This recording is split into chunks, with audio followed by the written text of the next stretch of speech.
Around 1390, the master cooks of an English king wrote a book. It was compiled for the household of Richard II, and it records what was actually served at the top of English society.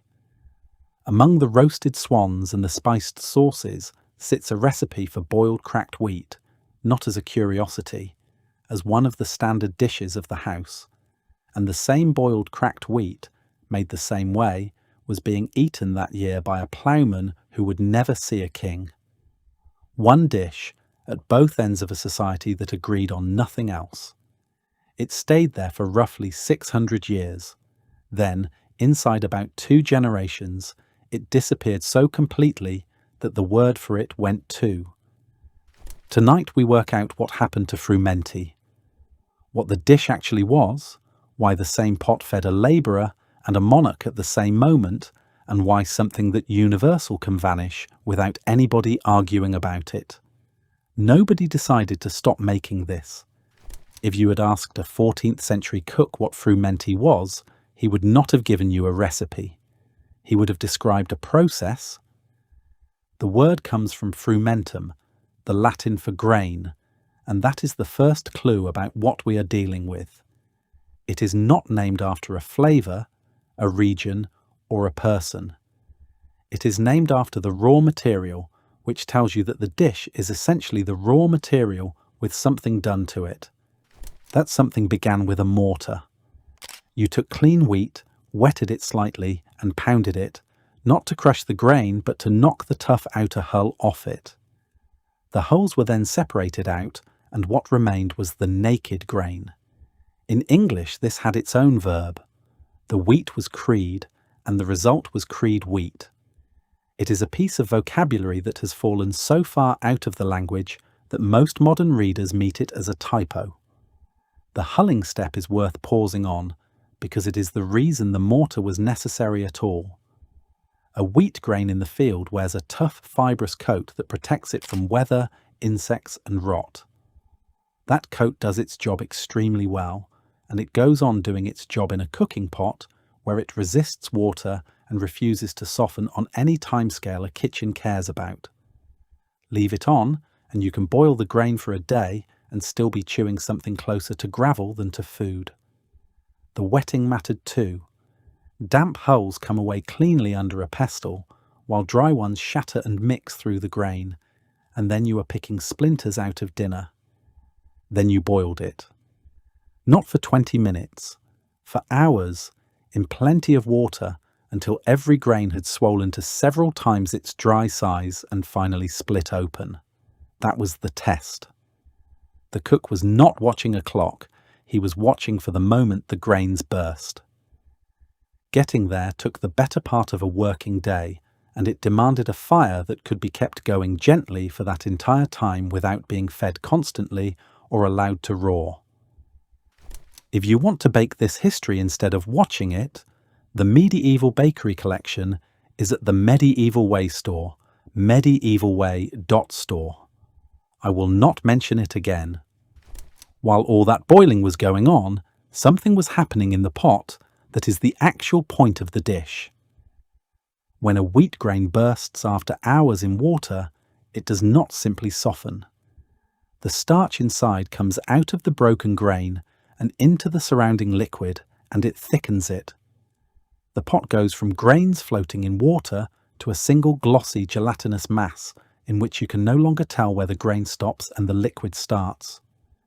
Nothing was added to make that happen. No flour, no roux, no thickener of any kind. The wheat thickened its own broth, using the starch it had been storing since the field. That texture is what Frumenty actually was. Not a recipe, a state that wheat can be brought into, and the word named the state. It matters because it makes Frumenty a different kind of thing from almost everything else in a medieval cookbook. A pottage is a list of ingredients. A sauce is a set of proportions. Frumenty is a technique applied to one substance, and a technique is portable in a way a recipe is not. It travels without a written text because you learn it by standing next to somebody doing it, which is precisely how it reached everybody. and once the base existed, what you did with it was entirely a question of what you had. The manuscripts are clear about the upper end. The royal book of around 1390 finishes the creed wheat with fresh broth and with milk, either from a cow or the almond milk used on fast days when dairy was forbidden. Then egg yolks are stirred in, and saffron, and the whole thing is brought back up to heat briefly and no longer. Across the channel, a Parisian household manual of 1393 records the same construction for a wealthy town family. Read those two documents side by side, and the additions look like luxury, because they are. Saffron was among the most expensive substances in Europe by weight, the hand-picked stigmas of a crocus, thousands of flowers to the pound. Egg yolks meant hens you were not eating. Almond milk meant imported almonds, ground by hand, in a kitchen with staff. The almond milk deserves its own note, because it is doing a job most people miss. The medieval church calendar removed dairy from the table for long stretches of the year, and not just in Lent. Fast days ran through the week and through the seasons, adding up to a serious portion of the year. A wealthy kitchen that wanted its usual dishes on those days had to rebuild them without milk, and ground almonds steeped in water gave a white liquid that behaved close enough to dairy to stand in. So the same bowl of Frumenty appeared in two versions depending on what the calendar allowed, and both were written down as the correct way to make it. A dish flexible enough to survive its own religion's dietary law is a dish with very deep roots. Now take every one of those additions away. What is left is creed wheat boiled in water and finished with whatever milk the household had. That is the peasant version, and it is not a degraded copy of the rich one. It is the same dish with the same name, made by the same method, minus the things that cost money. There is one more thing the wealthy version did that the poor version could not, and it is the detail that fixes Frumenty in the medieval mind more firmly than any recipe. It went with venison. At an aristocratic feast, Frumenty and venison arrived together, and the pairing was so settled that it functioned as a single idea. Deer meat is lean, dark and strong, and it was legally restricted to those with hunting rights, which made it the most status-loaded meat on the table. Beside it sat a bowl of mild, thick, faintly sweet wheat. The two are a genuinely good match, the way a rich dark stew is good with plain starch, but the pairing had hardened past taste into convention. A medieval diner expected them in the same way a modern one expects fish with chips or sausages with mash. So the highest status meat in England was served with a bowl of boiled grain that a labourer could make in his own house. There is a practical reason underneath the convention, which is that venison genuinely needs it. A wild deer carries almost no fat, and lean dark meat eaten on its own is heavy going. It wants something mild and starchy beside it to carry the sauce and soften the impact, exactly as a modern kitchen reaches for potato or rice. Medieval cooking had no potato and no rice worth speaking of in Northern Europe. It had Frumenty. The pairing was not sentimental, it was the correct engineering solution with the ingredients available, and the fact that it hardened into a rule is a sign it kept being right. Which brings us to the thing that is genuinely strange about Frumenty, and it is worth being precise about because it is easy to tell this story wrong. The comfortable version says a peasant dish climbed the social ladder, or that a courtly dish trickled down.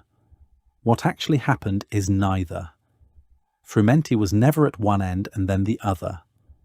It was at both ends simultaneously for centuries under one name, made by one method. That is close to unique in the medieval food record. Almost everything else in that world is stratified by substance. The rich ate white bread, and the poor ate dark bread, and those are different loaves made from different grain. The rich ate fresh meat, and the poor ate salt bacon, and those are different animals treated differently. In case after case, the class line runs through the ingredient itself. Frumenty draws the line somewhere else. The base was identical up and down society. What varied was only the finish, and the finish was optional. A king and a plowman ate the same wheat, brought to the same texture by the same technique on the same day. One of them had saffron in it. The truth is that this makes Frumenty a much better witness than the grand dishes are.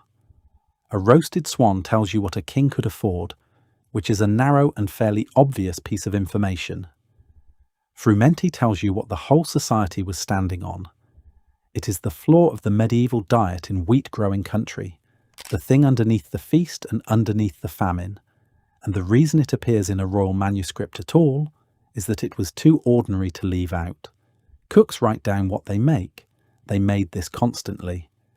And it explains an oddity in the sources that otherwise looks like carelessness. The recipes for Frumenty are vague where you most want precision. Quantities are missing, timings are missing, and the instruction is often little more than boil the wheat until it bursts. Modern readers take that as medieval imprecision.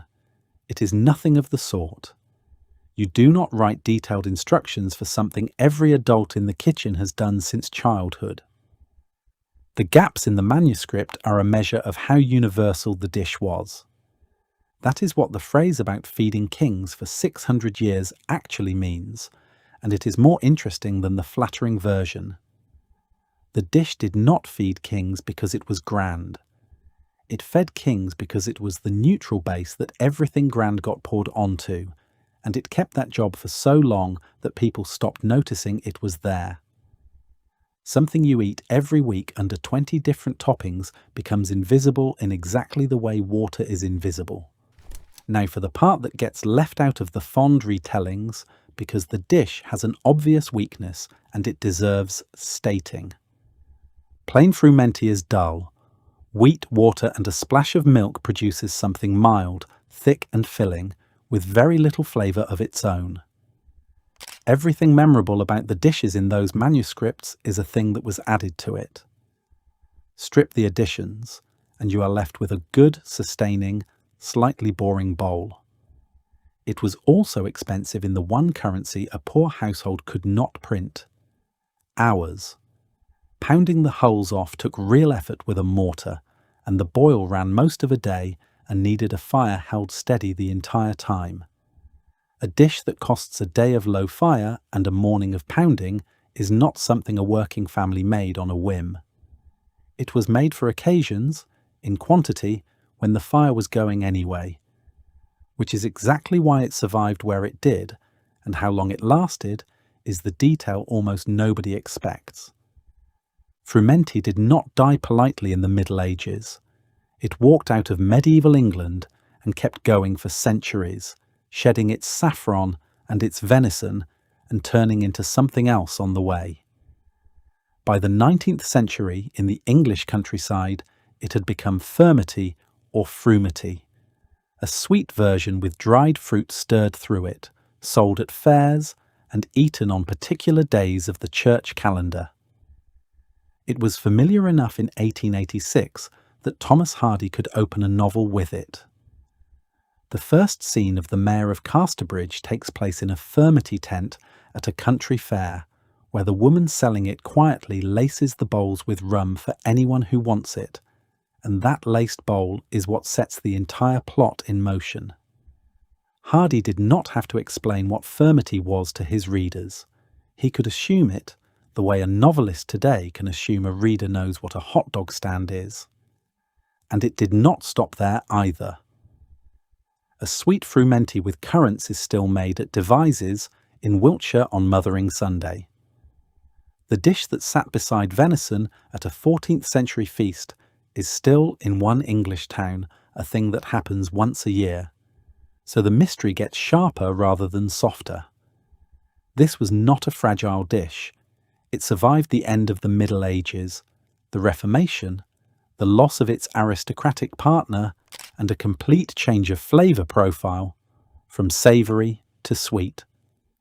It was still going strong in living memory of people alive in the 20th century. Then it stopped. And the reason is not fashion, and it is not nutrition. and nobody chose it.